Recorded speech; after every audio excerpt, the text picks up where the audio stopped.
Ayan, shoutout sa ating lahat dyan. Magandang umaga, gabi, tanghali sa ating mga kababayan OFW at sa buong mundo. Yan, andyan sa reano natin, thumbnail natin, nakikita yung mag-ina, si Bochog at si Nay Hansel, naglalako sila ng talong. Pero bago ang lahat, tayo ay mag-shoutout muna sa ating mga kasamahan dyan. Andyan si Tita Lydia, andyan si Ate Lydia, si Sir Magalo Mix Vlog, Jacqueline Ducusin, Kaberks TV, Cell TV PH, Hasa 26 TV, Tiglo Official, at ang inyong lingkod. At ayan, shout out.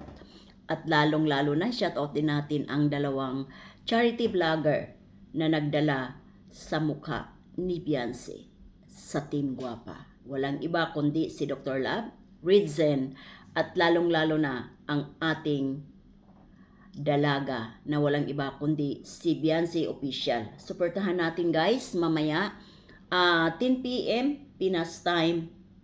May premiere siya at ang thumbnail niya doon, mystery box. Ayan. Baka yung box na yan, yung nabanggit niya sa live niya na galing sa SG. Kaya yan, panoorin natin. Huwag nating kalimutan guys. Shout out na din sa mga sponsor dyan na mula noon hanggang ngayon, andyan pa din sa tabi ni Beyonce. Tumutulong kung anuman ang kaya nilang maitulong. At maraming salamat na din sa mga sponsor na tuwing live ni Beyonce, andyan sila, nagsusuporta at nagsishare sa kanilang blessing.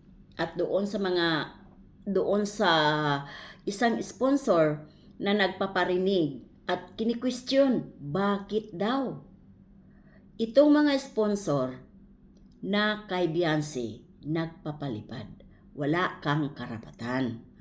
Wala kang karapatan mag-question o turuan, diktahan kung sino man ang gusto nilang paliparan. Ikaw, bilang isang sponsor ka, magpalipad ka kung sinong gusto mo. Walang makikialam. Kaya tigilan natin yung mga ganitong pag-iisip na nagiging crab mentality tuloy tayo. Di ba? Wala tayong karapatan.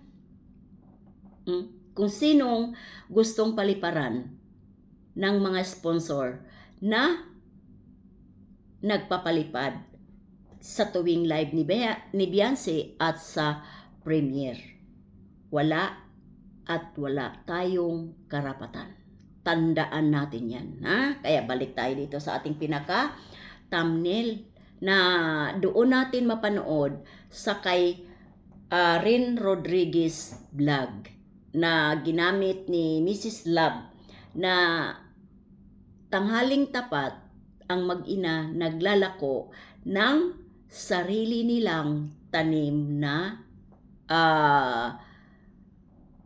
talong. Di ba? Sampal ito sa mga taong walang magagawa. Lagi ninyong nakikita ang pamilyang yan. Bakit? Hindi ninyo nakikita mga sarili ninyo?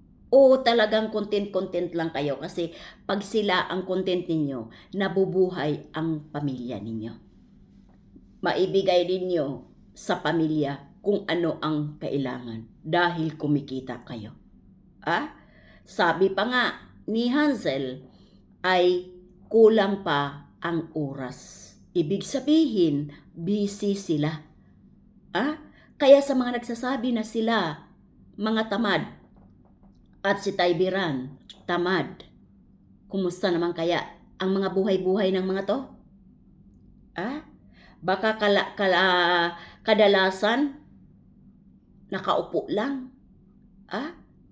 Dahil sabi nga, kulang sa kanila ang oras. At nabanggit ito ni Dr. Love din. Dahil yun ang nakikita nila. Maghatid sa mga bata si Taybiran papuntang school, si Nay Hansel nag-alaga sa mga bata, pakain, luto. Tapos andoon maghatid din kay Brianna. Wala na halos magbukas ng tindahan nila dahil lahat nag-aaral. So pag nag-aaral ang mga anak, sino ang naiiwan? Silang tatlo, si Butchog, Taybiran at si Nay Hansel. So si Taybiran pagkatapos maghatid ng mga estudyante niya, punta naman siya sa babuyan nila. Pagkatapos, balik ng bahay dahil may ginagawa sa likod ng bahay nila, yung dirty kitchen. Balik na naman, sundo na naman sa mga estudyante, balik na naman sa farm nila dahil 3 lupa yung nabili nila at may ginawa silang farm at tinaniman nila. Ang busy nila. Kayo, busy naman kayo sa pangmantay sa kanila. Sino ang nagkasala dyan? Sila kumikita, kayo kumikita kayo sa pamamantay at nagkasala pa kayo. Sila nagigain, kumikita at wala silang taong inaapakan. Kayo, anong ginawa ninyo? Namantay kayo sa buhay nila at hindi lang yun natatapos, ginagawan pa ninyong kwento. Yung pagkasabi na hindi sapat yung oras, kulang pa. Ibang klase yun. Pagkagising, ma-imagine mo na kung ikaw alam mo yung routine mo sa loob ng pamamahay mo. 'Di ba? Kita niyo, may babuyan. Anong ginagawa sa babuyan? Hinuhugasan yung anuhan nila, pinapaliguan, pakainin. Pagkatapos uwi na naman, gumagawa na naman ng dapat gawin. Tindahan, sino magbabantay doon sa tindahan? Kahit walang laman yan, sabihin natin walang laman o may laman. Anong silbi din kung may laman at walang nagbabantay? Wala kayong ibang nakikita Sila. Sasabihin, yung tindahan walang laman, may laman man yan o wala, sinong magbabantay? Papasok kayo doon? Kayo ang magbabantay? Dahil ubos nga yung oras nila, kulang pa. Kayo, anong ginagawa nyo? Busy kayo. Si Hansel nag-aalok ng talong, ang mura. Sideline. Kumpara doon daw sa palengke ng mga gulay, 65. Ang tinda lang ni Hansel, 45 ang isang tali at ilang laman naman doon sa isang tali. 'Di ba? Yung pinakita ni Hansel yung isang tali ng talong, marami. Nasa mga 10. At hindi maliliit, malalaki. So magandang tubo yung farm nila. So ibig sabihin, alaga. Alaga. Kayo, alaga niyo mangmantay sa ibang tao. Ngayon, bukol na naman ang content ninyo. Wala kayong ibang nakita talaga. Wala namang ibang makontent dyan sa loob ng Kalingap. At sasabihin ninyo, bakit hindi kayo makatawid sa Kalingap?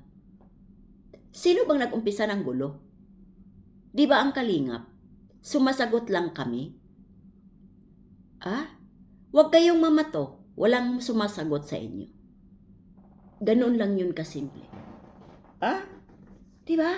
Kaya bantayan ninyo sarili ninyo. Huwag yung Batalero family.